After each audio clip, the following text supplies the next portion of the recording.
मुरीद का जवाब देना और उसको ताना जनी पर झिड़कना।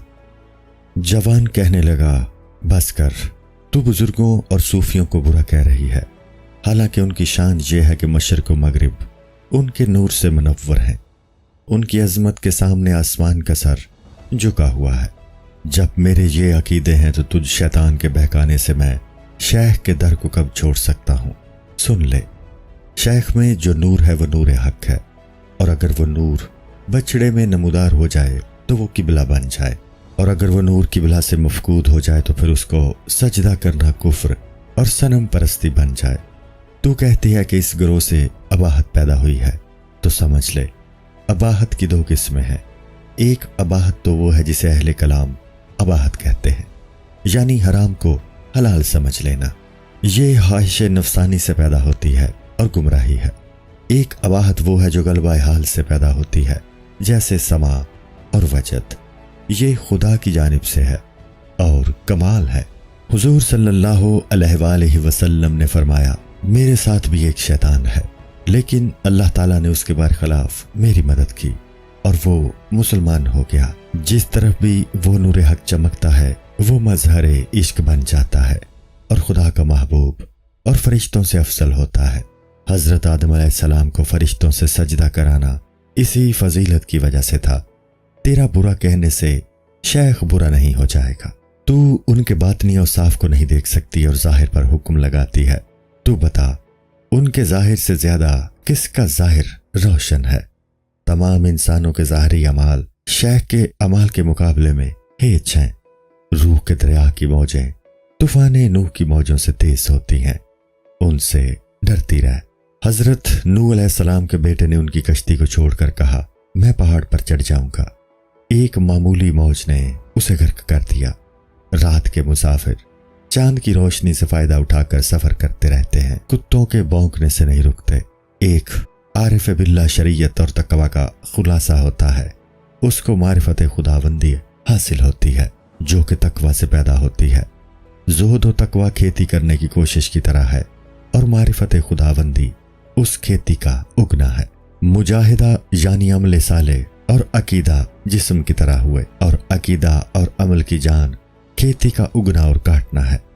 तू कहती है हजरत उमर रज़ी अल्लाह तआला अन्हु कहाँ है जो भलाई का हुक्म दे, यानी शेख में भलाई नहीं है तो समझ ले वो तो खुद भले हैं। उनका बातिन काशिफ असरार है, वो जाहिरन और बातिनन मुकम्मल है। हम लोग पोस्त हैं और वो मगज हैं, इसलिए हम उनके गुलाम हैं। अगर वो अनल हक कहें और जाहिर बीनों के नज़दीक हद से तजावुज़ कर जाएं और उसकी वजह से जाहिर बीन गुस्सा में मुब्तला हों, तो वो भी खिलाफ शरा नहीं है। जब बंदे की अपनी हस्ती उसके जहन से फरामोश हो जाती है तो फिर वो खुद नहीं रहा और तब सवाए खुदा के कुछ नहीं रहा। अगर तेरे पास हकीकत बीन आंख है तो गौर कर ले। अगर अब भी कोई अनल हक पर इतराज करे तो आसमान की तरफ थूकना है, जिसकी बुराई खुद उसी पर आएगी। बुजुर्गों की तकफीर करने वाले पर खुदा की तोफ कयामत तक रहेगी।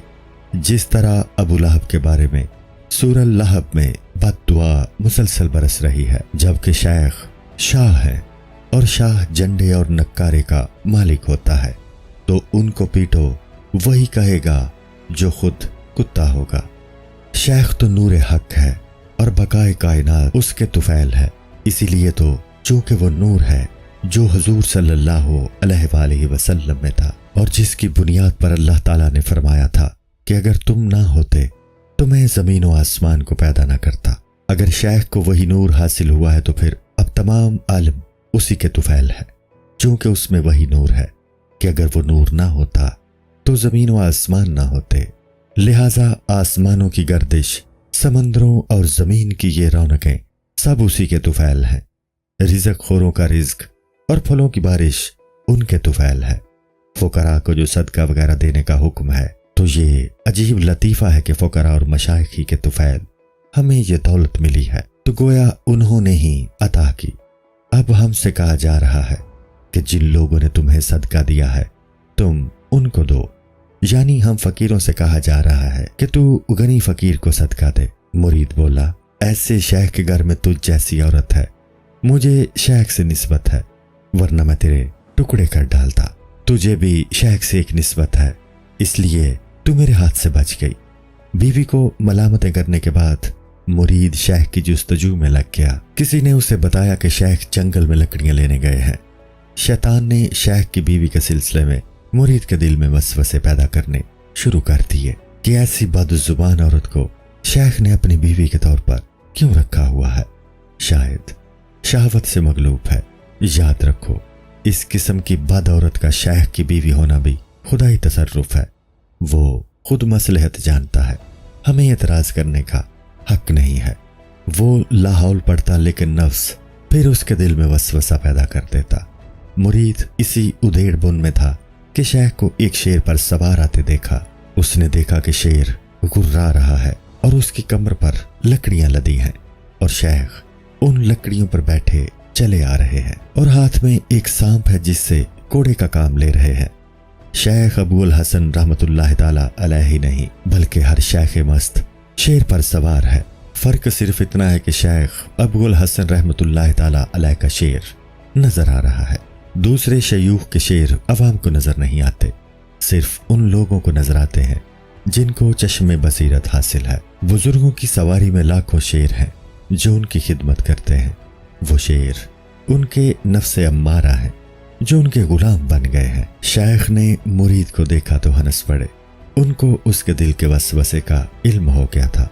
उन्होंने तमाम वसवसे उस पर जाहिर कर दिए और उसका जवाब दिया कि उसको मैंने नफसानी ख्वाहिश के लिए बीवी नहीं बना रखा, बल्कि अपने नफ्स की इस्लाह और सब्र की ताकत बढ़ाने के लिए रखा हुआ है। हमारी मिसाल बख्ती ऊंटों की सी है कि अल्लाह ताला के फैसलों का बोझ मस्ती और बेखुदी से बर्दाश्त करते हैं। मैं भी खुदा के अहकाम के बारे में कच्चा नहीं कि किसी मामले में आम बदनामी और खास बदनामी से डरूं। हमारा वास्ता फरमाने खुदाबंदी से है, अवाम या खवास से नहीं। मुझे लोगों की तारीफ की परवाह है, ना जिल्लत की। किसी से अलहदगी या किसी के साथ रहना अपनी ख्वाहिश से नहीं है, बल्कि मनशाए खुदाबंदी के मुताबिक है। उस बेवकूफ बीवी ही का क्या है, उस जैसे सैकड़ों का बोझ महज रज़ाए खुदाबंदी के लिए बर्दाश्त करता हूँ। जिस कदर ताल्लुक माल्ला और उसके अहकाम की इत्तिबा का जिक्र है, ये तो हमारे शागिर्दों को भी हासिल है। अल्लाह के करम से हमारा मर्तबा तो उनसे बहुत बुलंद है। हम ज़ाते ला मकानी के मुशाहिदे में रहते हैं, जहाँ नूर ही नूर है और तसव्वुर और ख्याल से बालातर है। ये सारी गुफ्तगू अपने मुकाम से बहुत नीचे आकर की है ताकि तू समझ सके और सब्र की आदत डाल ले। जब तू कमीनों की कमीनगी को बर्दाश्त करेगा तो रसूलों की सुन्नत का हामिल बन जाएगा। रसूलों और नबियों ने कमीनों के हाथों बड़ी तकलीफें उठाई हैं और सब्र किया है। अबरार और अशरार की ये आवेज़िश आज की नहीं है, बल्कि अल्लाह ताला के निज़ाम में हर चीज़ की जिद पैदा की गई है ताकि हर चीज़ का पूरा इल्मी ज़ुहूर हो सके।